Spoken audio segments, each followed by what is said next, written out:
પછી એની કોલેજ થઈ જાય, પછી એના લગ્ન થઈ જાય, એના ત્યાં 2-3 ટેન્ડર પડી જાય, એ બી મરી જાય. રામ બોલો ભાઈ રામ, જલ્દી કરો. આવે જલ્દી, જાય જલ્દી. સાહેબ તમને ખબર છે 70 વર્ષનો એક માણસ એની જિંદગીમાં 7 કલાક પણ જીવતો નથી સાહેબ. આ સંશોધન થયું. ધોળા થઈ જાય ખબર જ નથી પડતી.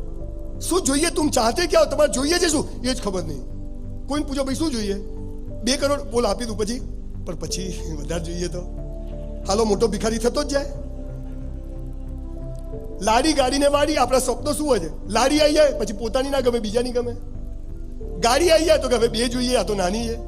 અને ઘર બની જાય 3 બેડરૂમનું મસ્ત ઘર, 5 વર્ષ પાણી છાંટે, જેવું બની રહેવા જાય ને બાજુ કોઈના પાયા ખંદાય, ચાલો પ્લોટ મોટો છે એનો. ભિખારી અને પાછો માગે જ જાય, એ દિલ માગે મોર, આવવા દો. હાલો ધરાય જ નહીં ભિખારી. સાહેબ એક એવી વાત છે જેને દુનિયાને કહી છે, જે આપણા ધર્મ ગ્રંથોમાં લખેલી છે, જે વાત હું તમારી જોડે શેર કરવા આવ્યો કે જિંદગી અદ્ભુત છે સાહેબ. હમ તો ચલતે ગયે કારવા બનતા ગયા. આ વાત આપણને સમજાઈ જાય. ઈશ્વર પર, અલ્લાહ પરની અતૂટ શ્રદ્ધા આવી જાય. એક વાયર ઉપર રાત્રે 5000 કબૂતર બેઠેલા જોયા છે બધા? પેપરમાં આવે છે 500 કબૂતર પડી ગયા. શું થયું કે પડી ગયા? તો ભગવાન તમને મને પડવા દેશે? અરે યાર થોડી તો એની ઇજ્જત કરો યાર. આપણે જેને આપણને બનાવ્યા ને એને આપણે રોજ બનાવીએ છીએ. પાછો ચાદર લઈને જાય ને આવડી ચુંદડી લઈને જાય, હાથ રૂમાલ જેવડી, માતાજી તારા બાપાની છે. ફૂલો ચડાવે પાછો. એટલે ફૂલો જ્યાં છે ત્યાં ચડેલા જ છે, ત્યાંથી ઉતારીને બીજે ચડાવવા નહીં. ફૂલનો જે છોડ છે ને એ ભગવાન જ છે. બધું ખોટું ચાલે છે. અને નાનપણથી જન્મતાની સાથે મરતા સુધી બધું ખોટું શીખવાડ્યું. ઈશ્વર અલ્લાહ બધા માટે સરખો છે. એ કોઈના બાપની જાગીર નથી. તું હાચો હોય તો આમ થજે, એ તો હાચો છે, તું જુઠ્ઠો છે, હાલ એનું તો રેડી કામકાજ છે. ઈશ્વર બધા માટે દયાળુ છે, કૃપાળુ છે, પણ કસાઈથી બી ખરાબ છે. આપણને ખબર જ નથી કે ઈશ્વર એટલે શું, અલ્લાહ એટલે શું, એ ખબર નથી. આ તો પેલાએ કીધું એટલે હું કહું છું, કશું ખબર નથી. મૂળ વાત શું છે કે સાચી વાત સમજાઈ જાય તો ચહેરા ઊંઘમાં હસતા આવે, 1 મિનિટ પછીની ફિકર ના થાય, માણસ મસ્ત જીવી શકે. એવી વાત હું તમારી જોડે શેર કરવા આવ્યો છું. એક મોટી પાણીની ટાંકી હોય, એની પરથી એક કરોડપતિ ભૂસકો મારે તો નીચે પડે કે ઉપર જાય? નીચે પડે. અને એક ભિખારી પડે તો નીચે પડે. હું પડું નીચે પડું. એક બેન પડે નીચે પડે. અચ્છા કરોડપતિ હોય તો આમ ધીમે ધીમે પડે, આમ કરોડપતિ અને ભિખારી તો ભમ દઈને પડે. અને હું તો પડું લટકી જ જવું કે સંજય બી 700 સેમિનાર બાપડા ના પડવો જોઈએ. આવું બને. અને પેલા બેન તો પડે જ નહીં, હવામાં જાય. સ્ત્રી સશક્તિકરણ. એવું થાય? કેમ ના થાય? કેમ ના થાય? જમીનમાં જે ગુરુત્વાકર્ષણનું બળ છે, ગ્રેવિટેશનલ ફોર્સ છે, કશિશ છે, એ દેખાતું નથી પણ છે. અને એ બધા માટે કેવી રીતે કામ કરે છે? સરખી રીતે કામ કરે. એ હરિજન, પરમાર, બ્રાહ્મણ, રજપૂત, વડાપ્રધાન, મુખ્યમંત્રી, પટાવાળો, પાકિસ્તાન, અમેરિકામાં જુદું હોય નહીં. એ તો બધા પોટકા ભમ્મ દિન ક્યાં આવે? નીચે આવે. બીજી વાત, તમે બધા ઓક્સિજન લો છો? ચાલે અઠવાડિયું હમણાં? અચ્છા મુસલમાનોનો ગ્રીન કલરનો ઓક્સિજન, હિન્દુઓનો કેસરી કલરનો, ક્રિશ્ચિયનોનો કાળા, એવું હોય? બધાનો ઓક્સિજન જુદો જુદો હોય, પાઇપલાઇનો એક જ હોય ને? તો એ ઓક્સિજન દેખાતો નથી પણ છે. અમેરિકામાં બી છે, શ્રીલંકામાં બી છે, પાકિસ્તાનમાં બી છે, અહીંયા બી છે. તો એ છે ને, દેખાતો નથી પણ છે ને. અને એનાથી આપણું જીવન ચાલે છે ને. એનો મતલબ કે એક બીજી એવી શક્તિ છે જે પણ જેને જેટલી વાપરવી એટલી વાપરે, કોઈના બાપની જાગીર નથી. પછી સ્પેર પાર્ટ બંધ થઈ જાય એટલે 6000નો બાટલો લાવવો પડે દવાખાનામાં પાછું. ત્રીજી વાત, હું અહીંયાથી મારા મોબાઈલથી મારી વાઈફને ફોન લગાવું તો બીજાની વાઈફને લાગે? સાચો નંબર હોય તો. અચ્છા મારા ફોનથી મારી વાઈફને ફોન લગાવે, પછી આ ભાઈ લગાવે તો એ જ બટન દબાવે તો બી મારી વાઈફને જ લાગે? અચ્છા બધાના વાયરો જુદા જુદા હોય? મારા ફોનમાં 10000 નંબર, 10000 વાયરો લઈને ફરવાનું. અહીંયા બધા ગુજડે જ પડ્યા, કૂદીને આવવું પડે બધા. એવું થાય છે? તો શું જાય છે? તરંગો જાય છે. શું જાય છે? અચ્છા તરંગો દેખાય છે તમને? રજપૂત દબાવે તો જ જાય, વાણીઓ દબાવે જ ના જાય, એવું થાય? તો તરંગો શું? તો તરંગો, ગુરુત્વાકર્ષણનું બળ, ઓક્સિજન, આ કુદરતી શક્તિઓ દેખાતી નથી પણ છે. અને બધા માટે કેવી રીતે કામ કરે છે? સરખી રીતે કામ કરે છે. આ વાત પ્રૂવ કરે છે કે ઈશ્વરી શક્તિ, જેને આપણે ઈશ્વર, અલ્લાહ, જીસસ, જે કોઈ નામ આપો, એ બધા માટે કેવી રીતે કામ કરે છે? સરખી રીતે કામ કરે છે. આપણને ખબર જ. અને જાત જાતના ધર્મ, 300 ધર્મ અને 3000 સંપ્રદાયો દિમાગની પથારી ફેરવી નાખી. ડુંગળી ખવાય ને બટાકા ના ખવાય? ભગવાને જખ મારવા બનાવ્યા? ખબર નહીં પડતી યાર. શું કરે માણસ મને સમજાવો. ઈંડું ખવાય, ઈંડું ના ખવાય. દારૂ પીવાય, દારૂ ના પીવાય. મંદિરમાં જવાય, મસ્જિદમાં ના જવાય. સાલો એક બાળક જન્મે ને એનું તો દિમાગ ખરાબ થઈ જાય કે સાલો હે શું કયો આવી ગયો, ગોળો થઈ ગયો. અને એટલે સાચી વાત હું તમારી જોડે શેર કરવા આવ્યો છું. દુનિયા ફર્યો છું સાહેબ. હું હમણાં અમેરિકા ગયો તો વિમાનમાં બેઠો તો વિમાનમાં બહુ રૂપાળી એર હોસ્ટેસ હોય. તે એક એર હોસ્ટેસ આવી, મે આઈ હેલ્પ યુ? મેં તું બેહવા દે શાંતિથી થોડી વાર. મેં સાલું આપણી જોડે સાયકલ હતી ના વિમાન. See the grace of God. પછી હું અમેરિકા ગયો તો અમેરિકામાં હું શાકભાજીની દુકાનમાં ગયો, મોટી શાકભાજીની દુકાન. તો તમે કેળું ખાવ છો? કેળું તો ત્યાં કેળા ઉપર સ્ટીકર મારેલું, આમ એરો મારેલો sticker, open from this side. એટલે મેં કીધું આ ધોલિયાઓને કેળું ખોલતા નહીં આવડતું. અને આપણે તો અહીંયા આલ્યું હોય તો છાલ હાથે ખાઈ જઈએ, લાવો ચાલો જે થવું હતા. તો હું તો ચમકી ગયો. હું તો તરત કેળું લઈને પેલી ભાઈ પાસે ગયો કાઉન્ટર પર. મેં madam why there is a sticker on every banana કે open from this side? Oh gentlemen, you don't know? મેં કીધું I don't know. And in America there must be instruction on everything and we Americans follow all the instructions.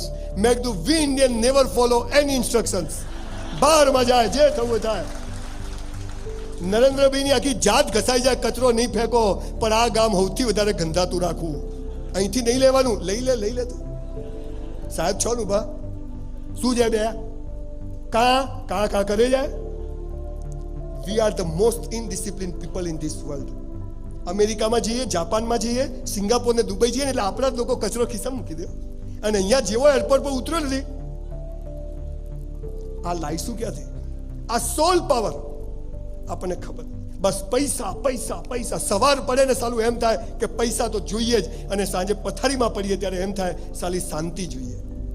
અને શાંતિ પૈસાથી આવતી નથી. અને પૈસામાં તાકાત હોત, સેક્સમાં તાકાત હોત તો બૌદ્ધ અને મહાવીરે છોડ્યા જ ના હોત. પણ છોડવા માટે હોવા તો જોઈએ. લુખો શું છોડે? આપણે તો છોડી દીધું. સાલા તારી પાસે છે શું? આપણે તો પૈસાથી પ્રેમ જ નથી. તારી પાસે છે શું? તું કે તમને ખબર છે સાહેબ જીવનનો હેતુ શું છે? સાહેબ દુનિયાનો સૌથી રૂપિયાવાળો માણસ વોરેન બફેટ 4 બેડરૂમના ઘરમાં રહે છે. અને એપલ કંપનીનો માલિક કરોડો રૂપિયા દુનિયાને એને આપી દીધા. બિલ ગેટ્સ, સ્ટીવ જોબ્સે બધા રૂપિયા આપી દીધા. અને આપણે તો રૂપિયો છૂટે નહીં. 300 આપ્યા હતા, કેમ 270 નો હિસાબ? 30 રૂપિયા માટે તો મિયા બીબી ઝઘડા કરે. આખી જિંદગી પૈસા પૈસા.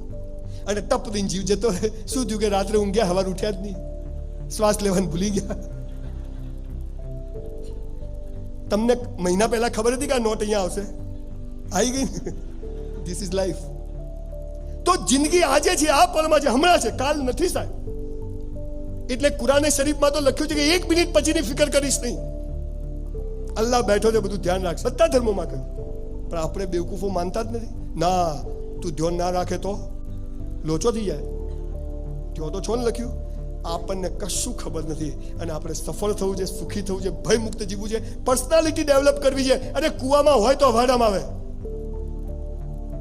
માય કાંગલો સમાજ તૈયાર થઈ રહ્યો છે. સ્કૂલ કોલેજોમાં અંગ્રેજો 5 વિષય દાખલ કરીને ગયા હતા. ગણિત, વિજ્ઞાન, ભૂગોળ, અંગ્રેજી, ઢેકણું પૂછડું.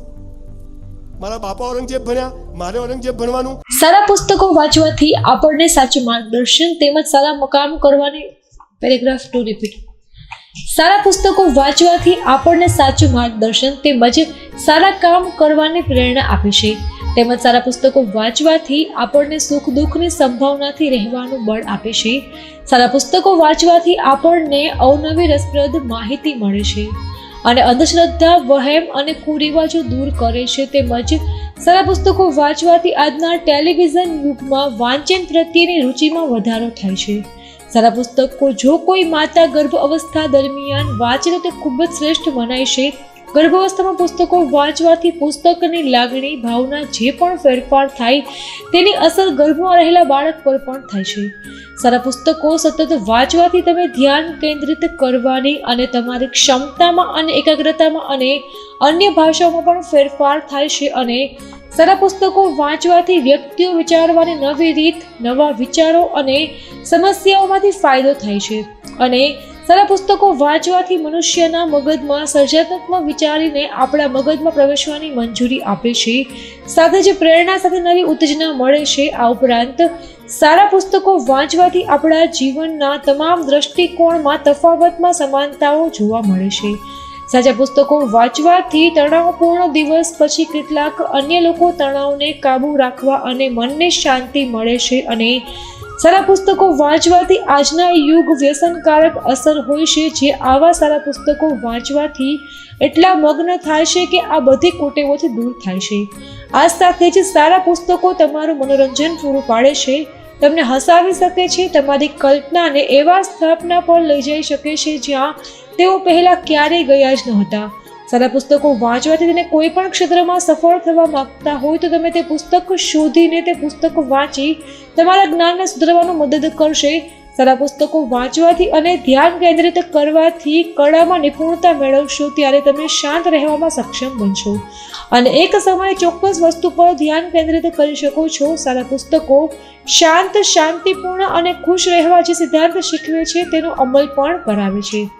સારા પુસ્તકો વાંચવાથી તમને ઝડપથી યાદ રાખવામાં અને સારી રીતે શીખવામાં મદદ મળે છે, કારણ કે તમે જે વાંચી રહ્યા છો તેના પર થોભો અને પ્રતિબિંબિત કરવાની તમારી પાસે તક મળે છે. કુશળ વાંચન માટે તમારે તમારા મગજના અમુક ક્ષેત્રોનો ઉપયોગ કરવાની જરૂર પડશે, જે સમય જતાં એ મગજના પ્રદેશો એકબીજા સાથે વાતચીત કરવાની રીતને ધીમે ધીમે મજબૂત કરશે. અને કસરતથી જે લાભ શરીરને મળે છે તે જ લાભ પુસ્તકના વાંચનથી મગજને મળે છે. દરેક વ્યક્તિનું જીવન પુસ્તકો સાથે સંકળાયેલ હોય છે. સારા પુસ્તકો વાંચવાથી મનુષ્યના જીવનને મનોરંજન અને તણાવમાંથી મુક્તિ મળે છે, મગજને હેલ્ધી ખોરાક સમાન મળે છે. જેમ યાદશક્તિ વધારવા વ્યાયામ જરૂરી છે, તેવી જ રીતે પુસ્તકો પણ આ જ કામ કરે છે. સારા પુસ્તકો વાંચવાથી તમારામાં રહેલી યાંત્રિક ભાવનાઓ બહાર આવશે, જે બીજા સામે રજૂ કરવાની અલગ અલગ રીતે રજૂ કરી શકશો.